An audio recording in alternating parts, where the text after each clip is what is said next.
This is a story the Nigerian government says never happened, but intelligence sources insist it did. In November 2026, terror returned to the classroom. Gunmen stormed St. Mary's Boarding School in Papiri, Niger State. Nearly 300 pupils and staff were taken into the forest. Panic spread across Nigeria, and parents wept. The nation held its breath, and then, just 2 weeks later, they were freed. The government said it was negotiation. Security agencies said no ransom was paid. Officials insisted that government agents don't pay ransom. But according to multiple intelligence sources who spoke to the AFP, millions of dollars were allegedly flown by helicopter into Boko Haram territory. Yes, it was flown into Goza, a stronghold long associated with Boko Haram in Borno State. The money, sources claim, was delivered to a commander known as Alingulde. And here is where the story becomes even more explosive. Two Boko Haram commanders were reportedly released as part of the deal. If true, that would directly violate Nigeria's 2022 law criminalizing ransom payment, a law that carries up to 15 years in prison. So what really happened? Let's rewind a bit. The kidnapping was allegedly orchestrated by a feared commander known as Sadiku, a name already linked to the 2022 Abuja-Kaduna train attack. That attack reportedly generated massive ransom payments from wealthy passengers. Sadiku's faction, intelligence sources says, needed money. They had relocated, they were reorganizing, and kidnapping in modern Nigeria has become more than a crime. It's an industry currently. According to conflict monitors, Nigeria recorded hundreds of adoptions in the past year alone, more than Mexico and Colombia combined. Families pay quietly, communities crowdfund, security operatives allegedly act as middlemen. Officially, the government denies paying a kobo, but a lot of Nigerians argue that when school children are involved, when international pressure mounts, when headlines explode across the world, the rules change. And there was international pressure. At the time, the US President Donald Trump had been vocal about what he described as persecution of Christians in Nigeria. The St. Mary's School was Catholic. The optics were global. Would Nigeria risk global outrage by refusing to pay, or risk fueling terrorism by secretly paying? That is the dilemma. Intelligence sources claim the ransom ranged anywhere between 2 billion naira to 40 million naira per child, figures running into millions of dollars. Security services call it fake news. They say the idea of a helicopter dropping ransom in terrorist territory is laughable in quotes. But analysts on ground in northern Nigeria say something different. There's no way bandits keep releasing high-profile hostages without payment. And here lies the bigger problem. Since 2009, Boko Haram's insurgency has devastated Nigeria's northeast. Mass kidnappings like the Chibok girls in 2014 sparked global outrage. Yet, more than a decade later, abductions continue because ransom works. It funds weapons, it sustains fighters, it rewards terror, and if governments pay even secretly, does that not strengthen the very enemy they claim to fight? Or is saving children worth any price? That's the uncomfortable question. The Nigerian government maintains its position. No ransom was paid. Intelligence insiders say otherwise.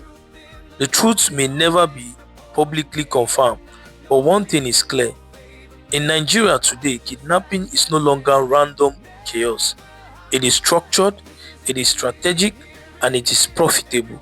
And until that profit is cut off, whether by force or reform, the cycle may continue. When President Bola Ahmed Tinubu took the oath of office in May 2023, he promised renewed hope, a renewed economy, a stronger Nigeria, a nation secured from terror. But nearly 3 years into his administration, one question continues to echo across the country. Is Nigeria becoming safer or more dangerous? From the forests of Zamfara to the highways of Kaduna, and from the creeks of the Niger Delta to the communities in Plateau, the headlines have not stopped. Banditry, kidnappings, farmer headers clashes, oil theft, separatist agitations, terror cells regrouping in the shadows. Under President Tinubu's leadership, the security architecture was reshuffled. New service chiefs were appointed, strategies were reviewed, billions were allocated to defense. Yet the crisis appears complex, layered, and stubborn. In the northwest region, armed bandits continue mass abductions, turning villages into negotiation tables. In the northeast, remnants of Boko Haram and ISWAP still stage deadly attacks. In the middle belt, communal violence erupts with devastating consequences. Critics argue that the administration has struggled to deliver decisive results. They say intelligence coordination is weak, border security is porous, and prosecutions is inconsistent. Supporters counter that Tinubu inherited a deeply entrenched crisis, one over a decade in the making. They argue insecurity did not begin in 2023 and cannot disappear overnight. But for ordinary Nigerians, politics means little. What matters is this: can farmers return to their fields? Can children go to school without fear? Can commuters travel highways without praying their way through checkpoints? The truth is uncomfortable. Nigeria's insecurity is no longer a single problem. It is a network of crises: economic hardship feeding crime, porous borders enabling arms flow, unemployment swelling recruitment pools for armed groups, and in times of economic strain, especially after fuel subsidy removal, desperation can become so dangerous. The Tinubu administration faces a defining test. Will it reform policing at the grassroots or strengthen intelligence-driven operations? Across parts of northern Nigeria, captured or surrendered bandits have reportedly been offered forgiveness in exchange for laying down their arms, rehabilitation instead of prison, dialogue instead of prosecution, reintegration instead of retribution. Supporters call it pragmatic, critics call it betrayal. For many years, communities in Zamfara, Kaduna, and Niger states have lived under siege. Kidnappings, village raids, ransom demands, entire communities displaced. Many of these criminal networks operate independently, though some analysts warn of overlaps with extremist groups like Boko Haram in certain regions. The logic behind amnesty is simple: you cannot kill your way out of a crisis that has economic, social, and political roots. Offer fighters a way out, break the circle of revenge, reduce violence quickly. But here is the question tearing communities apart: what message does amnesty send? To the widow whose husband was killed, to the parents who sold everything to pay ransom, to the villages burned to ashes. If a bandit kidnaps, collects millions, terrorizes communities, and then receives amnesty, where is justice? Nigeria has tried this before. In 2009, the federal government granted amnesty to the Niger Delta militants. The program reduced attacks on oil infrastructure and stabilized production. But banditry in the northwest is different. These groups are fragmented, profit-driven, loosely structured, some motivated purely by money, not ideology. Some Nigerians argue that without strict conditions, monitoring, and genuine rehabilitation, Amnesty risks becoming a revolving door. Lay down arms today, collect benefits, return to the forest tomorrow. Security analysts also warn that inconsistent enforcement sends dangerous signals. When you step back and connect all the dots, the kidnappings, the alleged ransom payments, the amnesty deals for bandits, the repeated security reshuffles, one reality becomes clear: that Nigeria is not just fighting criminals, it is fighting a system of insecurity that has grown complex, organized, and deeply rooted. Under the Bola Ahmed Tinubu administration, the pressure has intensified, and every kidnapping, every mass abduction, every rumor of ransom payment places the government under scrutiny. If ransoms are paid, critics say it funds terror.